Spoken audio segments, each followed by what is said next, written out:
as an afterthought, walking out of the Bible study today, that I wanted to share with you all, who are your people? What kind of people are you comfortable being around? And something I want to think about is, I guess a little bit deeper, is why? Why do I enjoy being around people that can control violence, that are dangerous men and women under control? Why? What is it about those type of people that I enjoy being around?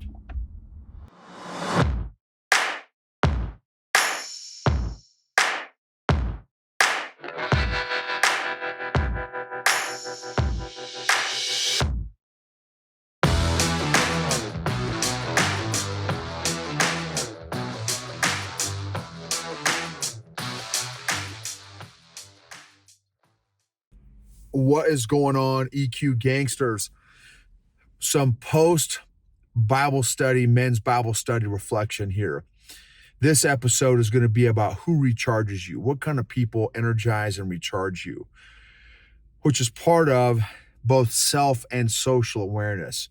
Being able to have the awareness for yourself of your energy levels and how different people, what kind of vibes you pick up from different people, which is also part of that social awareness. Are you aware enough to know, again, not only how you're feeling, but how other people, I don't want to say are making you feel, because but like what kind of vibes are putting off and what vibes you're aware of. How do different people make you feel? And man, I was sitting next to, and I was thinking about it, and actually I wasn't thinking about it. I was just sitting there. We were getting skinny from our great Bad of the Bone pastor, the 2IC pastor, second in command pastor, co-pastor, a guy named Pastor James, and super dude, awesome man, great skinny. And I was sitting between on my left was a guy who's a former Marine, combat veteran, has 6 kids. He was, after the Marine Corps, he was an LEO, law enforcement officer, for, I don't know, 5 years, maybe 6, 7 years, 8 years, maybe something like that. And just beast mode, dude. Type A, some terminology, some folks might call him even an alpha. That's kind of a buzzword nowadays, but not the whole toxic masculinity stuff. This guy's, gentle warrior. I don't know if that's appropriate or not, but just absolutely, that, and he loves to fight. He's a fighter. And on my right, which is the guy I've talked about a couple times, can't wait to interview on the podcast for you all to meet him. He has spent almost 15 years in prison, 12 to 15 years in prison, and like maximum security, had 2 life sentences, and absolutely loves the Lord, and is a warrior. He was what is called, evidently, I've never been in prison, a shot caller in prison. And this guy is like no joke, an OG, also clearly a fighter, but now absolutely loves the Lord, sold out for the Lord, and loves his family and loves God's word. But if something went down, this guy would be in there like nose hair.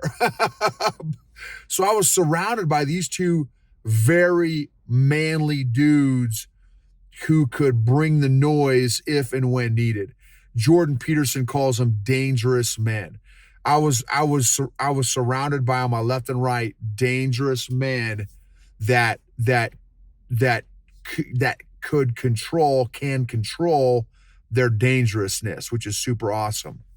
So there was just something about being between those two dudes that, I thought about it. In the moment, I was, just kind of paying attention to the pastor, that kind of thing. But as we ended and I was walking out, I was kind of thinking like, and I don't know why, but the thought that I had in my being was, man, these are my people. Like I dig hanging out with leaders, and I would even go one step further, dangerous leaders who can control it, which requires, again, emotional intelligence. And I just mentioned earlier, right, Jordan Peterson, when he's got that quote all over social media that he's like, man, we need dangerous men that learn how to control it. And so I just thought, man, that quote kind of, resonated after being between those two guys. And I think that's why, like, both of my pastors, I don't know. And I don't know why. I've never really thought about this before consciously, but the main pastor was a drug dealer, gun dealer between like the Hells Angels and the Mexican Mafia for like 15 years in California. Boom, gets saved, does literally a Saul to Paul transformation, goes to Bible college, and has been talking about the Lord ever since for 20 some years now. The 2IC pastor, like I said before, was a Crip in the gang called the Crips way back in the day. Similar story, got saved, boom, has been talking about the Lord ever since. And for some reason, I am attracted to being around dangerous men that can control it. And the other thing it made me think of too is my jujitsu homies, right? And that's men and women, dangerous men and women that, one of the things, some of the phrases that we use in jujitsu, I say we use, I've seen it used, let me say it that way: skilled violence or controlled violence. In my opinion, the best jujitsu practitioners are able to control their strength, their skill, their technique, their speed, and in fact, the best, the higher belts, right? The purples, browns, blacks. When I'm rolling with them, they roll at my level. They don't. I mean, now that I'm a purple belt, maybe they'll ball me up even more than they used to as a blue belt. But like for me, when I'm rolling the white belt, I don't roll at my purple belt level. I roll at their white belt level. I let them work their moves and stuff. And then if I can sweep them, I'll let them feel the sweep. And then if I sweep them, okay, look, let's go back. And, a lot of times I'll start them back over. Okay, what just happened? How was I able to sweep you? But just being around men and women that are skilled or trained at violence that are able to control it, dangerous men and women, I just feel at home around those kind of people. And, one of the things that I've heard in jujitsu is be careful of the nicest people in the gym, because oftentimes the reason that they're so nice is because they've been rolling for so long. It doesn't matter who they roll with, because they will be able to handle themselves regardless of who their opponent is. And so I just thought that was it kind of hit me as an afterthought walking out of the Bible study today, that I wanted to share with you all. Who are your people? What kind of people are you comfortable being around? It's something I want to think about is, I guess a little bit deeper, is why? Why do I enjoy being around people that can control violence, that are dangerous men and women under control? Why? What is it about those type of people that I enjoy being around? And I've got to think about that. I don't know. I would like to think that I am also a dangerous man who is under control as well. I do jujitsu. We go to the range. My family we go to the shooting range on a pretty consistent basis to hone and refine our skills. Because for me, I want to be, I guess, I don't know, this maybe sounds weird, but I like being a protector. I enjoy it. I like being a protector. Since I was in the military long, couple decades ago, I have maintained that tactical mindset ever since I was in the infantry. I think I'm always thinking tactically, always maintaining situational awareness, always head on a swivel, that kind of thing. So I enjoy being a protector, and in order to be an effective protector, you've got to be trained, you've got to be skilled, you have to train to continue to make sure those skills are on point and sharpened and dialed in. And so anyway, for you, who is it for you that energizes you, that you feel safe and comfortable being around?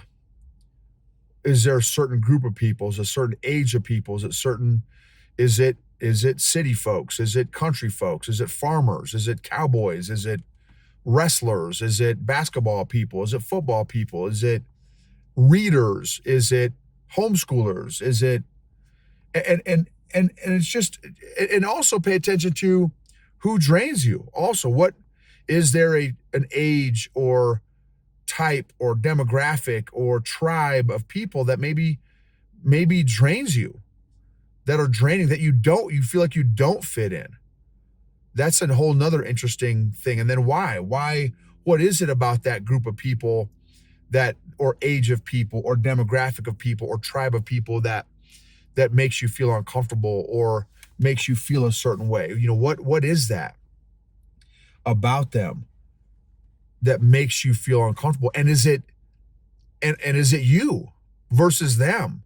A lot of times we project, I can't think of a group of people that I'm not comfortable being around. Maybe rocket scientists, I don't know that I would feel, I think it'd be fun, but I wouldn't have a whole lot in common with a rocket scientist. Maybe that would be the group of people that I don't know that I'd be super comfortable around. But I love people. So, and what I have found is, when I am curious about other people, that increases their comfort with me. And so anyway, and make a list. These are the group of people that energize me. And maybe it's a by name list. Maybe you've got like legit specific names of people that energize you. And then you got specific names of people that drain you. Again, maybe it's a particular group of people. Maybe you don't like being around military people, or maybe you do dig being around military people. And a lot of times it's like attracts like, and maybe that's what it comes down to for me with being I like being around dangerous people. Maybe that's how I see myself, or maybe that's how I'd like to see myself. I don't know. I've got to think about it. I just know that I felt at home. I felt very comfortable. I felt safe. I felt good being around these two dangerous men. Well, and then if you count both pastors, because both pastors were there as well, 4 dangerous men this morning at the Bible study. I felt good. I loved it. So anyway, I'm still processing. I'm still doing some reflection and stuff, but I just want to share that because I think it's important to figure that out for ourselves. And again, challenge yourself too. It's a human thing to, humans are tribal. Humans are we people like themselves, but also I want to challenge you to, so that's fine, right? That's okay. It's okay to enjoy and like being around a particular group of people. Also challenge yourself to maybe spend some time with people that you're not super comfortable with. Who makes you uncomfortable and why? Maybe spend some more time with those kind of people too, that make you a little uncomfortable, that maybe challenge you a little bit. Mentally, emotionally, physically, spiritually, whatever, the area might be. Thank you guys for being a part of my journey and letting me be a part of your journey. Thank you. Big shout out to classicalconversations.com/Gibbons. If you want to get some homeschool skinny, please check out classicalconversations.com/Gibbons. They've got some phenomenal resources. They've got a couple free resources on that website that I just recommended. And your emotional health and freedom is worth what you got to go through to become the best version of yourself.